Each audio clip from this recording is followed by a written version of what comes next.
9 ноября Today, on November 9th, the President of the Republic of Azerbaijan, the Prime Minister of the Republic of Armenia, and the President of the Russian Federation signed a statement which declares the complete ceasefire and an end of military action in the Nagorno-Karabakh war zone starting from midnight of November 10th, 2020, Moscow time. The Republic of Azerbaijan and the Republic of Armenia will stop at the present positions.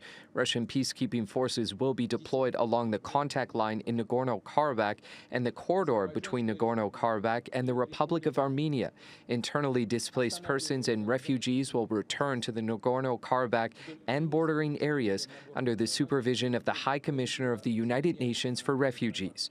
There will be an exchange of war prisoners, other detainees, and exchange of the dead.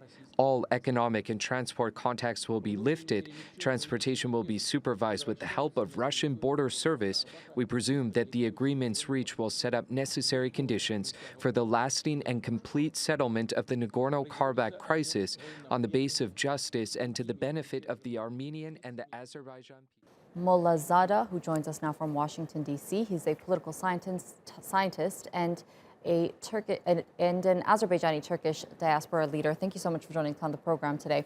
Now, can we assume that with this agreement, active fighting on the ground will come to a complete end, or should we be cautiously optimistic given that peace talks haven't been successful in the past? Well, the president of Azerbaijan has made a commitment today on a national TV that after signing this agreement, there will be a ceasefire from Azerbaijani side. Obviously, I cannot make, any, kind of knowledge of what they're going to be the Armenian side position, because in the past, when such peace agreements or ceasefire agreements being signed, they've used the ballistic missiles and launched them over Ganja and Barda and other cities.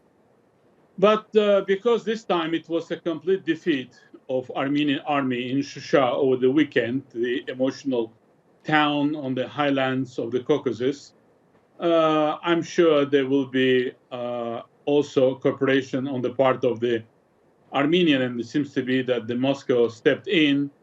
And I think that at the moment, the balance of power in the region is going to be more between Azerbaijan, Armenia, Russia, and Turkey, ensuring the peace and the corridors, transportation corridors.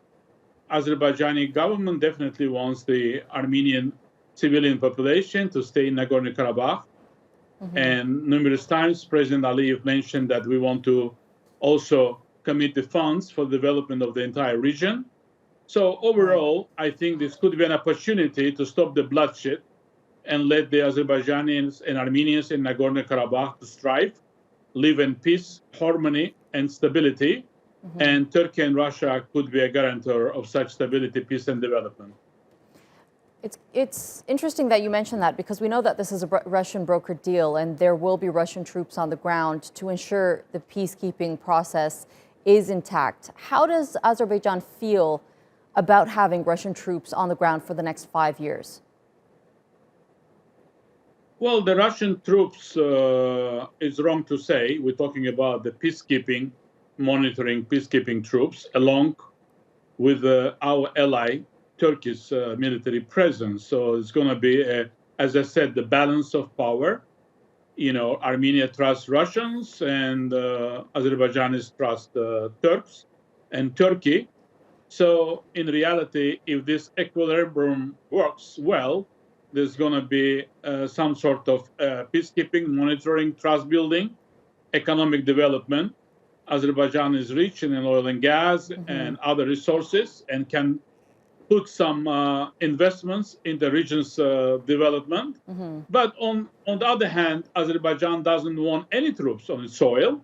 But as a matter of compromise, even though Azerbaijan defeated Armenians on the battleground, and Azerbaijan can continue to war and chase all Armenian military out of Karabakh, but that's not the zero-sum game which Azerbaijan wants. Mm-hmm. We want to keep Armenian minority in Nagorno-Karabakh and live along with Azerbaijanis. We have a multi-ethnic, multi-religious, multi-confessional country, Azerbaijan, and we don't have any problems if Armenians also strive and prosper in Azerbaijan outside of the fascistic and nationalist, policies of Yerevan. Well, this conflict has been ongoing for 3 decades now, and surely this deal means the most to the internally displaced people that had to leave their homes 3 decades ago because of this conflict. This means a lot to them, doesn't it? Absolutely, and I think that all the Azerbaijani refugees should come back to Nagorno-Karabakh, to Shusha and other villages, and also the 7 adjacent regions, rayons that they've been deposed from. And that's I think the good part of this deal is also that there will be no status, in a way for Nagorno-Karabakh. It's going to be complete Azerbaijan territorial integrity. Refugees come back, and there are peacekeepers that also control the corridors. Azerbaijan have access to Nakhchivan, and Armenians can have easy access to Armenia from Nagorno-Karabakh. So in reality, this could be a very, very good deal for both sides. All right. Thank you so much for joining us. Right. Definitely big news for them.